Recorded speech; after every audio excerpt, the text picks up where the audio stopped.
پر ہے۔ اسلام کے 5 ستون ہیں جن پر اسلام کی عمارت جو ہے وہ کھڑی ہے۔ نمبر 1 شہادت اللہ الہ الا اللہ وان محمد رسول اللہ۔ نبی علیہ الصلوۃ والسلام نے فرمایا کہ اسلام کی بنیاد 5 چیزوں پر رکھی گئی ہے، ان میں سے پہلی چیز ہے لا الہ الا اللہ محمد رسول اللہ، اور دوسری چیز نماز پڑھنا،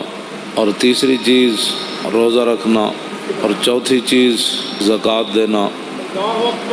اور 5ویں چیز حج کرنا جب کہ حج کی انسان طاقت رکھتا ہو۔ یہ اسلام کی 5 بنیادی چیزیں ہیں جن کو نبی علیہ السلام نے خود بیان فرمایا۔ اس میں سیدھا سادہ کوئی نہیں، سیدھی بات ہے، اسلام کی بنیادی 5 چیزیں ہیں۔ اور نبی علیہ الصلوۃ والسلام نے ارشاد فرمایا کہ ایک وقت آئے گا اذا اتخذ الفیء دبلا، کہ لوگ قومی خزانے جو ہیں وہ مال غنیمت ایک عام دولت سمجھ کر لوگ کھا جائیں گے، اور میرے آقا مولا صلی اللہ علیہ وسلم نے فرمایا والغنیمت مغنما، اور لوگ مال غنیمت والغنیمت مغنما، غنیمت کو لوگ ایسے شیر مادر کی طرح لوگ کھا جائیں گے، والزکوٰۃ مغرما، اور حضور نے فرمایا ایک وقت آئے گا لوگ زکوٰۃ کو چٹی سمجھیں کہ جی یہ زکوٰۃ دیں گے تو پھر ہمارے پاس بچے گا کیا۔ اور اگلی بات جو ہے نا وہ یہ ہے کہ وَتُعَلِّمَ لِغَيْرِ الدِّينِ، حضور نے فرمایا کہ دین کے علاوہ لوگ علم حاصل کریں، دین چھوڑ کر لوگ کریں گے یہ بھی پڑھو، یہ بھی پڑھو، یہ بھی پڑھو، یہ بھی پڑھو، یہ بھی پڑھو، یہ بھی پڑھو، یہ بھی پڑھو۔ بلکہ حضرت زیاد بن حدیر فرماتے ہیں کہ نبی علیہ الصلوۃ والسلام تشریف فرما تھے تو حضور نے فرمایا کہ اس طرح کے واقعات ہو جائیں گے، اس طرح کے زلزلے آئیں گے، اس طرح کی مصیبتیں آ جائیں گی، طوفان آ جائیں گے، میری امت بے راروی کا شکار ہو جائے گی، اور اس وقت علم جو ہے وہ چلا جائے گا۔ حضرت زیاد بن حدیر کہتے ہیں کہ میں نے عرض کی کہ علم کیسے چلا جائے گا، علم تو نہیں جائے گا،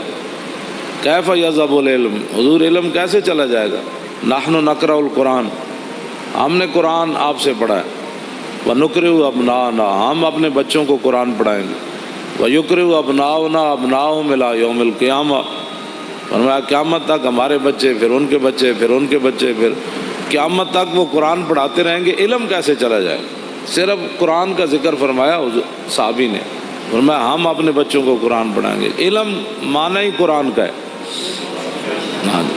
جس بندے کو قرآن نہیں آتا اس سے بڑا جاہل کون ہے کائنات میں؟ جس بندے کو دیکھ کر بھی جو ہے وہ 1 گھنٹہ سپارہ لگاتا ہے پڑھنے کے لیے، تو اس بندے کو کیا پتہ ہے کہ وہ سورہ بقرہ کا کیا معنی ہے، اس کا کیا پتہ ہے کہ الذین ينفقون اموالهم، میں جتنی آیتاں پڑھیاں روزے دے بارے تے کسی اب آپ نے وہ سبحان اللہ تو کہہ دیا، لیکن اس کا کسی کو بھی نہیں پتہ روزے کا لغوی معنی کیا ہے، اصطلاحی معنی کیا ہے۔ مجھ سے ایک بوڑھی عورت نے پوچھا مسئلہ، اس نے کہا کہ عورتوں کے جو خاص ایام ہیں اس میں روزے کی قضا ہوتی ہے، اس کی عمر 60 سال کے قریب ہو، تو میں نے کہا ہوتی ہے، اس نے کہا مجھے تو آج تک کسی نے بتایا ہی نہیں، میرے تو 60 سال کے اندر میرے اتنے بچے ہوئے، میری شادی ہوئی تو 14 سال 15 سال کے بعد تو میں بالغ ہوئی، تو اس کے بعد یہ جتنے بھی کم از کم جو ہے 46 سال بنتے ہیں